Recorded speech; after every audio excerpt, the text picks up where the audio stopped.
Welcome to Abide in Liberty, a podcast empowering patriots everywhere to re-enthrone faith, family, and freedom as the bedrock pillars of liberty in education, our communities, and our nation. Hello, everyone, and welcome back for Abide in Liberty. We are on part 3 of a series reviewing George Washington's farewell address. If you haven't listened to the first or the second part in this series, please go back, start there, because I'm going to jump right in to make sure I have time to get through everything and get this wrapped up today. So without that context from the first two, this may not make a whole lot of sense. But in a nutshell, as George Washington was leaving office, he delivered this farewell address, and in it, he was trying to, because he saw himself now as, I'm retiring, I have no more horse in this race. I want to give you some of my thoughts and words of wisdom that he hoped the country would listen to and take to heart. And for a lot of years, we did. But as we'll see, our ignoring his counsel and his wisdom has led to many of the problems, almost all of the problems that we face in this country today. All right, so the next thing, continuing on from where we left off last week, that George Washington talked about was the importance of avoiding foreign entanglements. During his presidency, there was a lot of political pressure for the United States of America to join up with France in its revolution. And Thomas Jefferson was leading the charge and was one of the few people brave enough to be critical of the vastly popular George Washington for not throwing the support of the United States of America behind France. What made this all the more difficult for Thomas Jefferson to believe, this hesitance to join up with France in this way, was the fact that France had thrown the towel into the ring in America's revolution against Great Britain. France financed a huge chunk of the war. They sent soldiers, they sent ships over. And then when it was time for France's revolution, George Washington just says, nope, we're not getting involved in that. It seemed unconscionable until the heads started rolling and until the streets of Paris were flowing with blood from the guillotine. And at that point, George Washington and those who opposed allying with France were vindicated. They saw something. They saw the writing on the wall that this was not a revolution on par with the American Revolution. But from that experience, George Washington formed this policy of friendliness with all, but alliances with none. Now, this is not isolationism. This is not everything America. We're not going to buy anything from anyone else. We're not going to sell to anyone else. We're going to build a wall around our country and completely insulate ourselves. That is not what he espoused at all. He wanted to be an active participant on the world stage, but this is what he said. Nothing is more essential than that permanent, inveterate antipathies against particular nations and passionate attachments for others should be excluded, and that in place of them, just and amicable feelings towards all should be cultivated. So we want to be friends with all the kids on the playground, the mean ones and the nice ones. We don't want to get caught up in looking at these nations as evil and these are our friends. We want to try and be amicable with everybody. He goes on, the nation which indulges towards another in habitual hatred or in habitual fondness is in some degree a slave. It is a slave to its animosity or to its affection, either of which is sufficient to lead it astray from its duty and its interest. So when you have these close ties, countries can be coaxed away from things that are in the interest of its own citizens because you're so focused on how do I help this friend, this ally over here. Antipathy in one nation against another disposes each more readily to offer insult and injury, to lay hold of slight causes of umbrage, and to be haughty and intractable when accidental or trifling occasions of dispute occur. Hence, frequent collisions, obstinate, envenomed, and bloody contests. The nation, prompted by ill will and resentment, sometimes impels to war the government contrary to the best calculations of policy. All right, so to see what happens when this principle is violated, we have to look no further than World War I.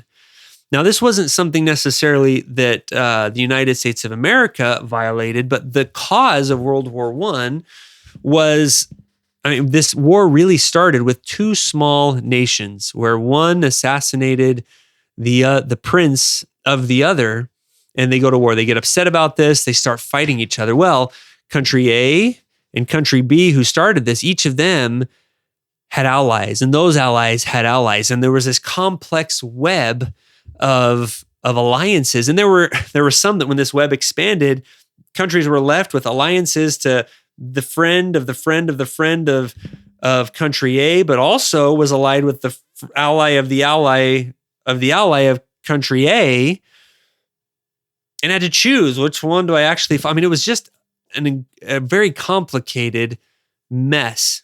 But because of that, it ended up sucking, because all of these European nations had all these friendships and alliances. The entire world almost got pulled into this conflict that, without those entangled alliances, if every one of those European countries had adopted the stance that President Washington is espousing, you would have had these two small countries duking it out. One of them would have won, and lives could have been saved. Now, eventually in this war, the United States of America was pulled into it. It began the war and spent a big chunk of the war taking the stance of, we're not getting involved. We were sticking with President Washington's suggestion. And it wasn't until Germany refused to stop sinking our own ships as we were trying to trade with all of our friends across the globe from both sides of that war that we reluctantly joined, because it was in our own interest at the time to do so. World War II, we took a very similar stance. Now, eventually we got sucked into that war as well, but not until Japan bombed Pearl Harbor. And at that point, we joined the fray, and probably for good reason. Now, a lot has changed since Washington's time. And for a lot of years, we grew in influence, we grew in power, and the case could be made that at the time George Washington gave this farewell address, the American experiment was far from a certain thing. This is before the War of 1812. The War of 1812 was the very first time this was tested, when Great Britain saw some of the weakness of America and tried to come in and topple us. We were kind of like a toddler, just figuring out how to walk still. And so it's not hard to see why President Washington would see it as important that we not try to take anybody off, right? That we stay neutral, that we trade with everybody because our economy needed to be rebuilt. We were weak. We were still podunk, little old 13 colonies, still trying to figure out how to be a big boy and play on the world stage. Now that changed, and the United States of America, especially heading out of World War II, became the preeminent superpower of the world. And in that case, where you have a country that is economically strong, which we actually weren't very economically strong. The only reason we came out of World War II with a decent economy was because the war helped us do that. We limped into World War II coming out of the Great Depression. But regardless, if you have a strong nation that is secure at home, that is taking care of its citizens, and has the ability to go out and help ensure freedom for other countries around the world, you could make the argument, and I wouldn't be too surprised if George Washington were to say, in that case, sure, let's go help. Let's go be that beacon of light. Let's stand up against the bully on the playground. I don't know for sure. That was not the world that he lived in. But I have to wonder, is the situation that we're in today, as we are supporting the war in Ukraine, are we more like superpower United States, or are we closer to the weakness of our country that was president during George Washington's time? Now, we may not be quite that weak. We have still grown. We still do have a very large economy. But with inflation out of control, with our oil reserves depleted, running out of ammunition, with division and riots on the streets and crime like you can imagine, and fentanyl coming across our borders, and tens of thousands of children crossing the southern border being lost. And we don't know where they've gone or if they've been sucked into this terrible child trafficking business that the United States are major consumers of. We've got so many problems here. And it's almost the perfect storm. We've got economically, morally, socially, militarily, we are weak on every single front. So we have to ask ourselves, are we in a place to help others? Now, you may feel, and I do kind of tend personally, I'm going to share my opinion here. I've shared the principle that George Washington gave, and I believe it's a true principle that we've got to make sure that we are strong, that we are independent, that we're able to take care of ourselves, that we're able to feed our own people. I believe that very strongly. And I believe that those entangling alliances that led to World War I are problems. He saw that early on, and it is as true today as it was then. I believe that firmly. Now, how you apply that, you may look at it differently, and that's okay. In my opinion, you can't get the mote out of someone else's eye when you have a beam in your own eye. A drowning nation or a drowning person is not in a position to help prevent other people from drowning. There's a reason why on an airplane you're instructed, in the case that the cabin loses pressure, that you put your own mask on first. You've got to make sure you've got oxygen flowing through the body, that you are able then to help others. And quite frankly, I don't think that's where our country is. We are weak, and we've got to cleanse the inner vessel. We've got to make sure we're strengthened first before we can strengthen our brethren. Now, you might wish that we could do both, and maybe we can. I honestly don't know. I go back and forth on this one. Well, actually, no, I don't. I don't think if we've got all these problems and debts spiraling out of control that we're in any position to start throwing money at anybody else. You might wish that it were different. I wish that it were different, but it's not hard to see that it's because we've ignored the wisdom from our founding generation and from President Washington in particular, that we're in this weak position to begin with. Had we stuck to our principles, had we avoided debt like we've been counseled to do, had we maintained our unity and taught our kids the Constitution and taught our kids and the last 2 or 3 generations the value of work over leisure, had we done that, could we be still that powerhouse that could go help others? I believe we could. Unfortunately, that's not where we're at, and we're not ever going to get there unless we fix the home front first. All right. And this is my personal favorite from his farewell address, his conversation and discussion about religion. He said, "Of all the dispositions and habits which lead to political prosperity, religion and morality are indispensable supports. In vain would that man claim the tribute of patriotism who should labor to subvert these great pillars of human happiness, these firmest props of the duties of men and citizens. The mere politician, equally with the pious man, ought to respect and to cherish them. A volume could not trace all their connections with private and public felicity." So you can't write down all the ways that religion and morality are connected with personal and societal happiness. Let it simply be asked, where is the security for property, for reputation, for life, if the sense of religious obligation desert the oaths, which are the instruments of investigation in courts of justice? And let us, with caution, indulge the supposition that morality can be maintained without religion. Whatever may be conceded to the influence of refined education on minds of peculiar structure, reason and experience both forbid us to expect that national morality can prevail in exclusion of religious principle. All right, so there's a couple really important points that he makes here. First of all, before getting into that, this is the guy that supposedly was a secular leader, an Enlightenment thinker that was a-religious, a deist that maybe believed in God, that he was a great clockmaker, wound it up and has left it to itself, that didn't really believe in religion himself. We're supposed to believe that. People try to make that case, but those who read what he said and did come to the conclusion that he wasn't so anti-religious as many would have us believe. All right, point number one that he made, that religion and morality lead to happiness. Is our nation happier as we've drifted further from God? No, it's not.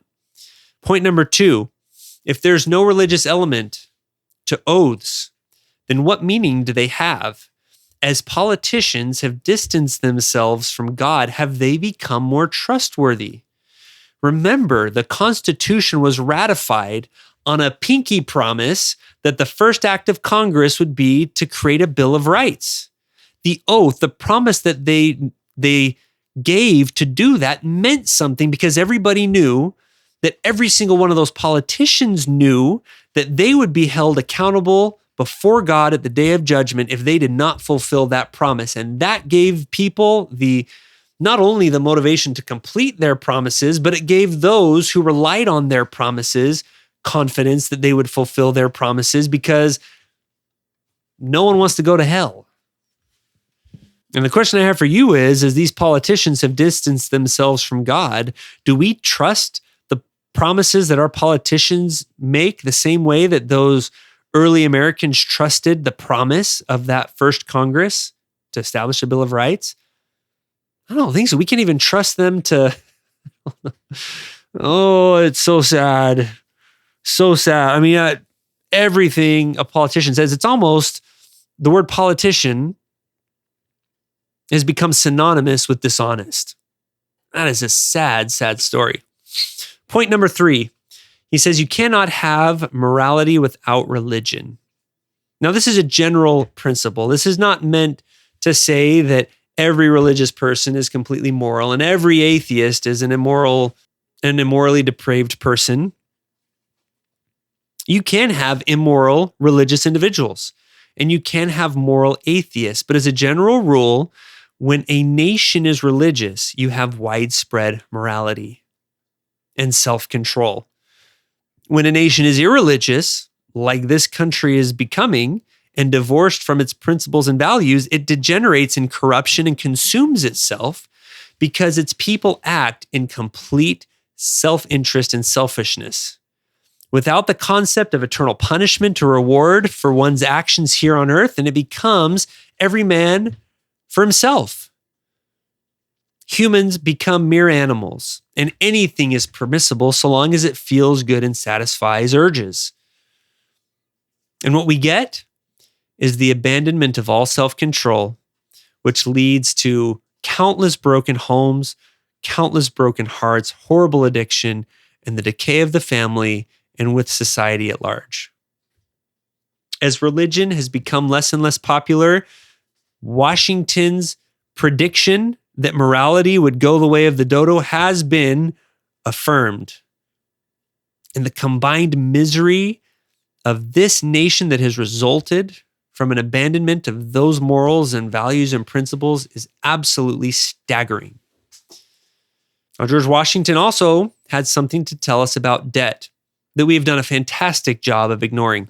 He said, as a very important source of strength and security, cherish public credit. One method of preserving public credit is to use it as sparingly as possible. Can you believe a politician saying something like that? He goes on to say, avoiding likewise the accumulation of debt. Oh my gosh, what a novel concept.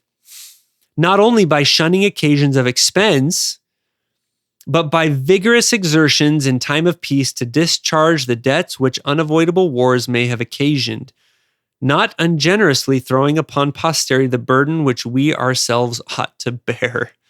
Oh my gosh. We've blown this one completely out of the water. We have over $30 trillion in debt.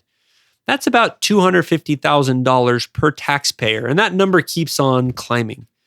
So basically, this government debt is an entire house, and a good-sized house that you're just dragging around on your back that you can't get rid of, and that we have to have exorbitant taxes in order just to pay the interest on it.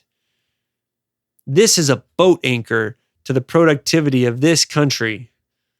The debt is directly related to our inability to help other nations out, or to be able to do so without going into further debt and further weakening ourselves. I mean, this is, when the Bible talks about avoiding debt like the plague, and when George Washington pulls on that principle, he's right. And this is a serious problem. This is the inheritance that we're leaving our children and our grandchildren. And we're doing everything we can to make that boat anchor as big and heavy and as unsupportable as possible. All right, in conclusion, how in the world did George Washington foresee all of these problems? You can look through pretty much every one of these, and had we followed his counsel, we would not be in the terrible position that we're in now if we taught and honored and revered the Constitution and taught our children to defend it and preserve that liberty. This would be a different country.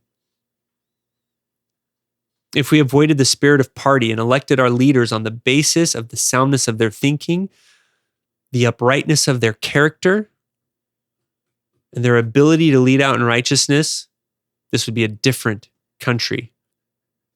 If instead of trying to get activist judges to usurp authority over the Constitution and make changes through the back door in a completely illegal way, if instead we made changes by debate, by being persuasive, and by making lasting amendments to our Constitution, many of the liberties that have been lost to us, we would still enjoy.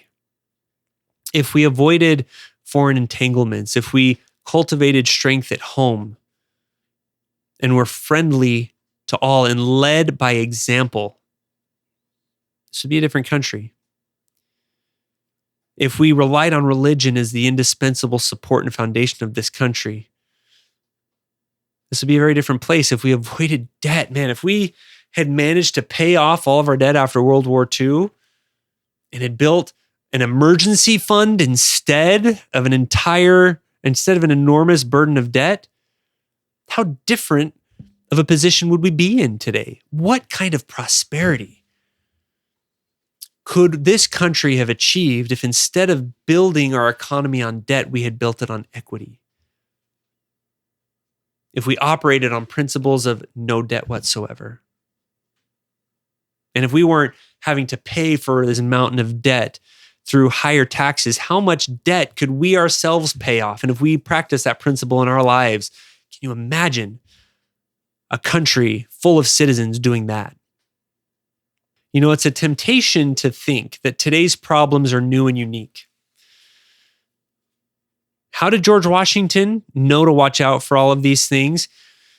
He knew because there really is nothing new under the sun. The attack on freedom began